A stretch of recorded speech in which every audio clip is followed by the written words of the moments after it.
ចាំបើយើងដឹងរឿងហ្នឹងទៅជួយដែរបើយើងមិនទាន់ចាស់ឬក៏យើងនៅមានពេលច្រើនណាយើងអាចគិតមើលថារឿងហ្នឹងវាអាចពិតចំពោះយើងអត់ហើយយើងធ្វើម៉េចពេលដែលយើងនៅមានពេលច្រើន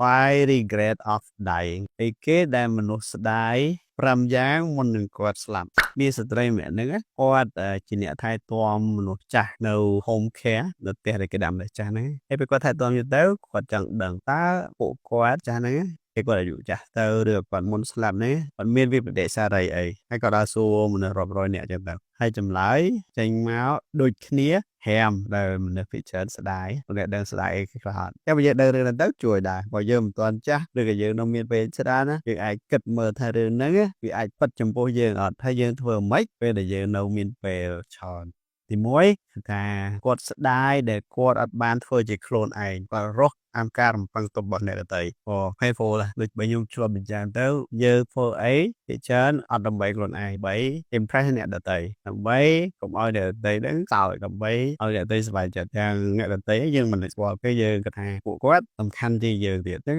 អានេះចម្លើយរបស់មនុស្សដែលគាត់ស្រាវជ្រាវហ្នឹងគឺថាគាត់ស្ដាយដែលគាត់អត់បានរស់ជាខ្លួនឯងហើយទី2ពួកគាត់ទាំងអស់ហ្នឹងគាត់និយាយថាគាត់ស្ដាយដែលគាត់ធ្វើការច្រើនពេកធ្វើការ work full hard ហើយគាត់អត់មានវេទនាអត់មានពេលសុបាយអត់មានពេលបអូសា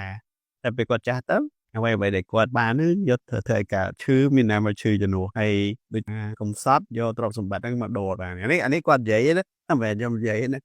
វាអាចប៉ັດចំពោះលោកអ្នកវាអាចអត់ប៉ັດចំពោះនេះទី3ដែលគាត់ស្ដាយនេះគឺជាគាត់ថាគាត់ស្ដាយដែលគាត់បាននិយាយអីដែលគាត់ចង់និយាយអត់បាន express the honest feeling វាកំសត់មែនតើដែលយើងមានកំណត់យើងមានខ្លួនឯងហើយយើងអត់អាចនិយាយអាហ្នឹងបានឲ្យមនុស្សជុំវិញយើងតាំងមនុស្សដែលយើងគោរពស្រឡាញ់ដទៃហ្នឹងដឹងពីអារម្មណ៍យើងដឹងពីរបៀបគិតរបស់យើងហើយវាកំសត់មែនតើថាវា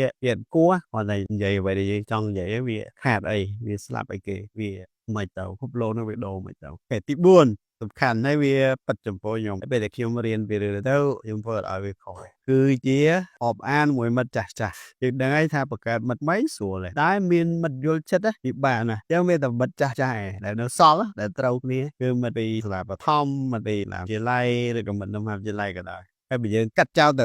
ជីវិតយើងហ្នឹងប្រហែលជាពិបាកតែបើយើងនៅមានមិត្តចាស់ហ្នឹងយើងអាចរំលឹកអនុស្សាវរីយ៍ដែលគួតឈួតដែលលួចដងគេ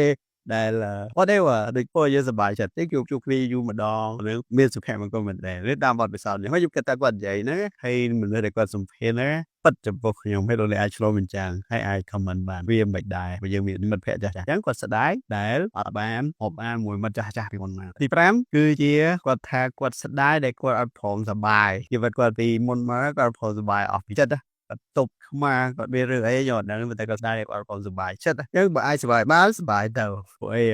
ចាំដល់ពេលដែលយើងមានគ្រប់ចាំសប្បាយហ្នឹងងាយគ្រប់ទេហើយខ្ញុំយល់មួយការស្រាវជ្រាវហ្នឹងហើយខ្ញុំយល់ព្រមខ្ញុំគិតថាមានប៉ុណ្ណាសប្បាយប៉ុណ្ណឹងពេញចិត្តនឹងជីវិតខ្លួនឯងមានជីវិតហ្នឹងល្អហើយបើចាំឲ្យគ្រប់ងាយគ្រប់ហើយបើចាំដល់ចាស់ដូចពួកគាត់វាដូចហួសពេលណាមិនមានន័យថាសប្បាយអត់ខលទេណាសប្បាយហេតុវាថាសប្បាយ